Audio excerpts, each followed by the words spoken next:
చూసారా ఈ currency note 2 lakh అనమాట, 6 digit. ఇది హైయెస్ట్ కరెన్సీ ఉజ్బెకిస్తాన్ది.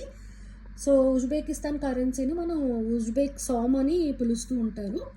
సో ఇది జనరల్గా ఈ కరెన్సీ వాల్యూ వచ్చేసరికి మనం యూఎస్డీలోకి కన్వర్ట్ చేసినట్టయితే $1 అంటే ఉజ్బెకిస్తాన్ సోమ్లో 12,500 అనమాట. అదే మనం ఇండియన్ కరెన్సీలో కన్వర్ట్ చేయాలనుకుంటే Indian currency 1 rupee equal to Uzbekistan som 150.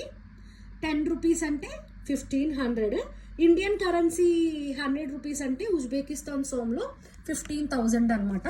So $1కి మనం ఇవ్వాలంటే 12,500 ఆఫ్ ఉజ్బెకిస్తాన్ సోమ్ ఇవ్వాలి. సో ఇది వచ్చేసరికి హైయెస్ట్ కరెన్సీ నోట్ అనమాట 2 lakh అనేది ఇక్కడ నోట్స్లోని. అది లోవెస్ట్ నోట్స్ వచ్చేసరికి 1,000, 2,000, 5,000, 10,000, 20,000, 50,000, 1 lakh అండ్ 2 lakh కరెన్సీ.